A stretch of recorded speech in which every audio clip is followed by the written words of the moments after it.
My girlfriend's pregnant, so I want a divorce. We had been married for 3 years, and we finally bought our dream home. Just when we thought we'd start building a happy life together in our new house, this happened. While I was excited about our new home, I couldn't believe my husband was cheating on me behind my back. I won't let him live happily ever after with his affair partner. I'll get my revenge no matter what it takes. My name is Sophia, and I'm 28 years old. I've been married to Brian for 3 years. From the start, both of our dreams were to buy our own home. We both worked hard, saved up, and even cleared the mortgage application. Finally, we bought our long-awaited new home. The house feels a bit too big for just the two of us, but we decided to buy it now to prepare for the future. On moving day, after we'd finished bringing in all our belongings, Brian turned to me and said, "Well, we really pulled it off, didn't we, Sophia?" "Yeah, we did. We've been through a lot, but it feels like our dream has finally come true. There were times when I felt like giving up, but it was our love that kept us going." Oh my gosh, stop it, I'm blushing. Even after 3 years of marriage, Brian and I could still share jokes like this. Being with him was genuinely joyful and comforting. A month after the move, lately Brian had been working late quite often.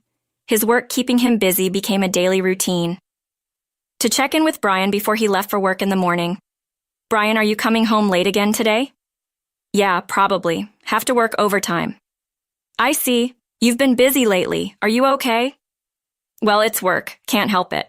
I'll eat dinner before I come home, so don't worry about me, all right? Just don't push yourself too hard, okay?" Even though Brian was coming home late, my days were filled with juggling work and household chores. Life was hectic, but I had a cozy home and a fulfilling job. I thought I was leading a somewhat satisfying life. Yes, that was until something happened about 6 months after moving into the new house. I decided to bring up a topic with Brian. "Hey, Brian, don't you think it's about time we consider having a child?" "What? A child?" "Yeah, we've been married for quite a while now and we've even bought a house. What do you think, H?" "Let me think." After a brief pause, Brian gave me a rather vague response. "Well, having a child is a blessing, you know.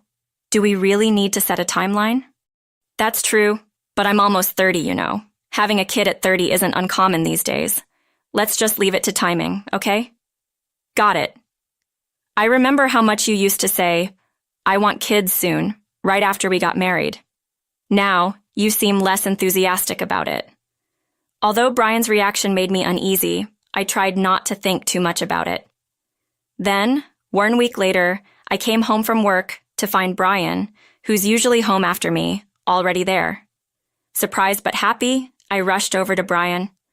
"Brian, you're home early today. Let's have a quiet dinner together. I'll start cooking now, so just hang tight for a bit." "Before that, can we talk?" What's up? Can you sit over here?" Sensing a different atmosphere than usual, I sat down as instructed, but Brian seemed hesitant to speak. Growing impatient, I slyly urged Brian, "Hey, what's going on? Is something wrong?" "I want a divorce." "What? What did you just say?" "I'm sorry, Sophia. I know it's selfish, but I just can't go on anymore." "What are you saying? Divorce? This is a joke, eh? Right. We even bought a house, and we were just talking about having kids." I felt my head go blank with the sudden news. "Come on, Brian, you're joking, right?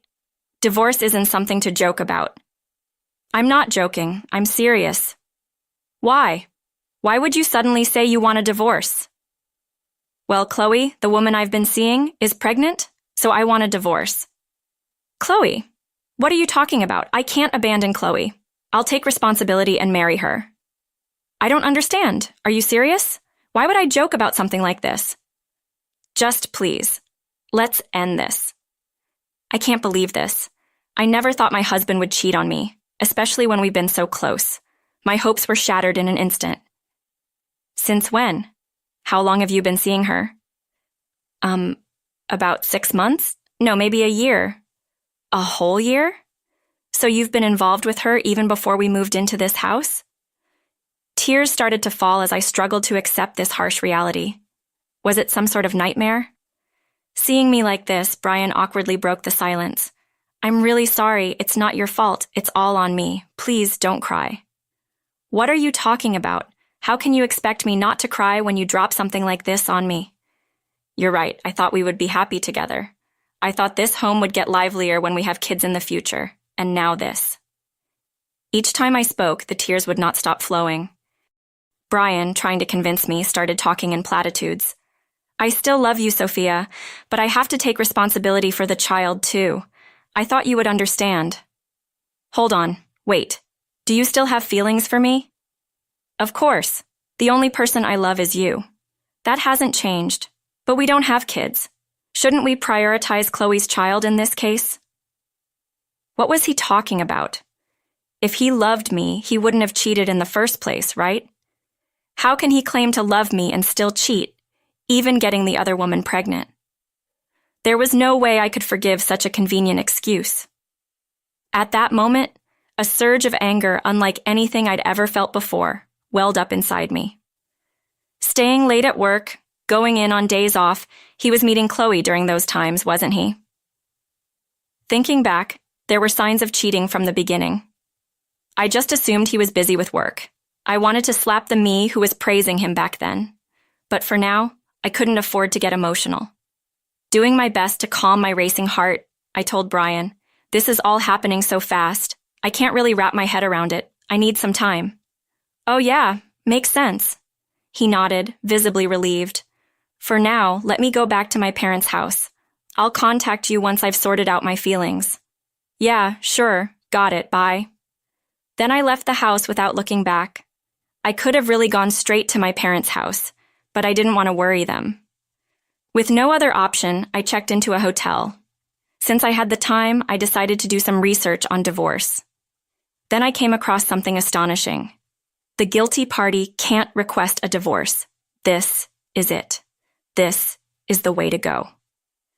My spirits lifted as if the cloud of despair never existed. At the same time, a strategy came to mind. For the next few days, I stayed at the hotel and crafted my plan while searching for a reliable lawyer. During that period, I received daily texts from Brian. "I really don't want to leave you either, but it's for the child. Please forgive my selfishness. You're my only love, Sophia. I need a decision soon. I can't keep Chloe waiting, especially for the sake of the child." Making the child his priority, he was reluctantly divorcing his beloved wife. I looked at his texts with cold detachment. He was portraying himself as some tragic hero, and I simply replied, "I need time to think." After a week, I returned home. Brian ran up to greet me, shouting and assuming I had decided on the divorcee. He took the liberty to proceed with the conversation. "I was worried because you didn't come back for so long, but I knew you would understand. Sorry for the delay. I finally sorted out my feelings. That's fine. Don't worry about it. So let's get to the divorce paperwork right away." "I'm not getting a divorce." Brian's hand holding the divorce papers froze in midair. "What are you talking about, Sophia? That's a funny joke." "A joke? There's no way. I will not divorce. Not ever." "Well, why didn't you sort out your feelings?" "I did. I took a full week to think and decided not to divorce." "What the? You can't just do that." He started to panic, probably assuming divorce would be straightforward. He must have already talked to Chloe about remarriage as he quickly pressed me for a response. "Please, Sophia, just divorce me right away. Look, I even got the divorce papers. Thanks for the effort, but I have no intention of divorcing." "Don't say that, please. I'm begging you." Looking down at Brian, who kept apologizing profusely, I finally spoke. "You know you were the one who cheated, right, Brian?" "Huh? Right, you'll admit that, won't you? You do realize who's at fault here, don't you?" "Oh yeah, that was me." "Then that makes things simple. The guilty party can't request a divorce, you know." "Whoa, it's true. The guilty party can't initiate a divorce?" It seemed he was unaware of that fact. Suddenly hit with unexpected information, he was at a loss for words, sensing things had taken a terrible turn. He shifted to a more aggressive stance. "Wait a minute, I didn't know that well." "Now you do? So we're done talking, but this is a problem. I already plan to remarry with Chloe. Give it up, I'm not getting a divorce." He continued to rant, but I ignored everything Brian had to say. Finally, he pleaded, "Please." To that, I opened my mouth as if I'd been waiting for this moment. "Fine, if you're going to go that far, I'll divorce you." "Really? Are you serious?" I cautioned Brian, who looked at me with eyes shining in anticipation. But there's a catch, I added. I'll listen to whatever you say. Here are my terms. I explained each point as if drilling it into him. Firstly, all the savings we've accumulated since we got married, plus the savings from your bachelor days, and then the money we get from selling this house. All of that will be given to me as compensation and property distribution in the divorce. Those are my terms. What? Are you kidding me? That's impossible. Brian's face turned beet red as he rejected the conditions. Of course he did. If Brian were to agree to these terms, he'd find himself not just broke, but shouldering a 30-year mortgage on a brand new house all by himself. I resisted the urge to smirk and said to Brian calmly, "If you can't accept my terms, no divorce." What? Are you kidding me? No one would agree to this madness. If it's not doable, it's fine. We just won't divorce. After that, Chloe gave Brian a real earful. He was frantically running around to law offices trying to divorce me before his child was born. But apparently, he was turned down by every firm, being told divorce initiated by the guilty party is not possible. Ultimately, Brian had no choice but to accept my terms.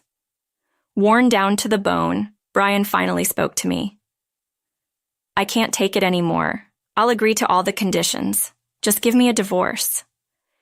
"Well, of course, if you keep your promises, I have no problem with divorcing.